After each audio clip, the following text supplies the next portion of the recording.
ਔਲਾ ਦਾ ਗਾਇਆ ਇਹ ਗਾਣਾ ਉਸ ਦੌਰ ਦੀ ਅਕਾਸੀ ਕਰਦਾ ਹੈ ਜਦੋਂ ਡਾਕ ਕਈ ਦਿਨਾਂ ਬਾਅਦ ਮੰਜ਼ਿਲ 'ਤੇ ਪਹੁੰਚਦੀ ਸੀ।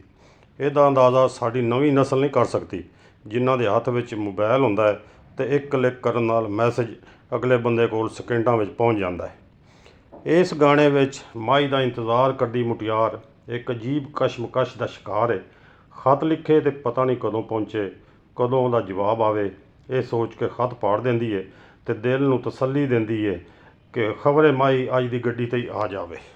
ਇਹ ਸੋਚ ਕੇ ਕਿ ਮਾਈ ਇਸ ਗੱਡੀ 'ਤੇ ਆ ਰਿਹਾ ਹੈ, ਉਹ ਸਟੇਸ਼ਨ 'ਤੇ ਪਹੁੰਚ ਜਾਂਦੀ ਹੈ ਅਤੇ ਗੱਡੀ ਤੋਂ ਉਤਰਦੇ ਮੁਸਾਫਰਾਂ ਵਿੱਚ ਮਾਈ ਨੂੰ ਲੱਭਦੀ ਫਿਰਦੀ ਹੈ। ਗੱਡੀ ਆ ਗਈ ਸਟੇਸ਼ਨ 'ਤੇ, ਅਜਾ ਹੱਥ ਵੇ ਬਾਊ ਮੈਨੂੰ ਮਾਇਆ ਵੇਖਣ ਦੇ, ਗੱਡੀ ਆ ਗਈ ਸਟੇਸ਼ਨ 'ਤੇ। ਪਰ ਜਦੋਂ ਉਹਨੂੰ ਪਤਾ ਚੱਲਦਾ ਹੈ ਕਿ ਮਾਈ ਇਸ ਗੱਡੀ 'ਤੇ ਨਹੀਂ ਆਇਆ ਤਾਂ ਉਹ ਗੱਡੀ ਨੂੰ ਤਾਣੇ ਮਿਹਣੇ ਦਿੰਦੀ ਹੈ। ਟੁੱਟ ਜਾਏ ਰੇਲ ਗੱਡੀਏ ਤੂੰ ਰੋਕ ਲਿਆ ਚੰਨ ਮੇਰਾ, ਉਹ ਤੂੰ ਰੋਕ ਲਿਆ ਚੰਨ ਮੇਰਾ, ਨੀ ਮੈਂ ਕੀ ਸੀ ਵਿਗਾੜਿਆ ਤੇਰਾ, ਨੀ ਟੁੱਟ ਜਾਏ ਰੇਲ ਗੱਡੀਏ।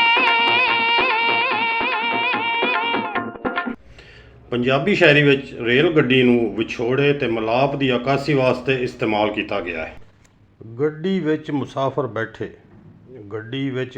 ਬੈਠੇ ਦੂਰ ਦੂਰ ਤੇ ਕੁਝ ਨੇੜੇ ਦੇ, ਕਿਸੇ ਨੇ ਜਾਣਾ ਤੋੜ ਕਰਾਚੀ, ਕਿਸੇ ਲਾਹੌਰ ਪਿਸ਼ੌਰ ਤੇ ਪਿੰਡੀ, ਇੱਧਰ ਜਾਂਦੀ ਉੱਧਰ ਜਾਂਦੀ, ਸਭ ਨੂੰ ਲੈ ਕੇ ਭੱਜੀ ਆਉਂਦੀ, ਰੁਕਦੀ ਇੱਕ ਇੱਕ ਸਟੇਸ਼ਨ ਉੱਤੇ, ਕਿਸੇ ਉਤਾਰੇ ਕਿਸੇ ਨੂੰ ਚੁੱਕੇ, ਕੂਕੂ ਕੂਕੂ ਕਰਦੀ ਜਾਵੇ, ਕਿਸੇ ਵਿਛੋੜੇ ਕਿਸੇ ਮਿਲਾਵੇ।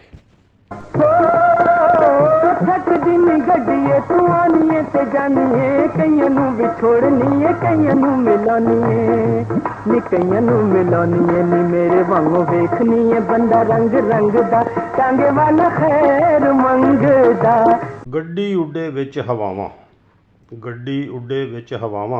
ਲੱਗੇ ਜਿਵੇਂ ਵਿੱਚ ਖਲਾਵਾਂ, ਤੌਬਾ ਇੰਜ ਦੀਆਂ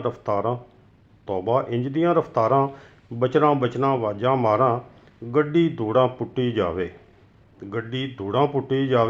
ਪਿਆਰ ਸੁਨੇਹਾ ਸੁੱਟੀ ਜਾਵੇ।